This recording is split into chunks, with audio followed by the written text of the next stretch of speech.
In a quiet suburban neighborhood, peace was a fragile thing. Most families kept to themselves, mowing lawns, waving politely, and living quietly. But everyone knew there was one person who could never resist stirring up trouble: Karen, the self-appointed queen of the HOA. Karen believed she was the guardian of order, the protector of lawns, and the enforcer of rules that barely existed. Her new obsession, a sweet golden retriever named Buddy, who had just moved into the neighborhood with his owners, the Parkers. Buddy wasn't loud, he wasn't destructive, and he wasn't dangerous. In fact, he was loved by the entire neighborhood. Kids would play fetch with him, joggers stopped to pet him, and even the mailman kept treats in his pocket just for Buddy. But Karen saw Buddy as a threat to her imagined empire. She began sending letters, unofficial HOA warnings, claiming Buddy barked too much, that his fur shed onto the sidewalks, even that his presence lowered property values.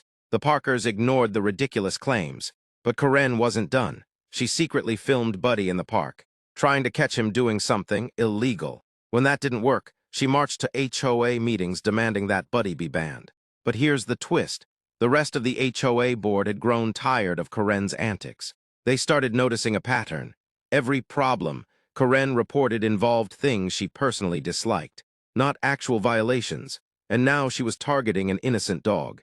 At the next meeting, the HOA board invited the Parkers and Buddy. When Karen launched into her usual tirade, pointing and shouting about the menace of Buddy, the board calmly asked her to present actual evidence of wrongdoing. All she had were blurry phone videos of Buddy sitting, wagging his tail and sleeping in the grass. The room erupted in laughter. Even the HOA president couldn't hide a smile. And then came the final blow. The board officially amended the community guidelines to designate Buddy as the neighborhood comfort dog. That meant he wasn't just allowed, he was celebrated. From that day on, Buddy wore a little badge on his collar that read, "Official HOA Comfort Dog." Children cheered, neighbors brought him snacks, and the Parkers smiled proudly.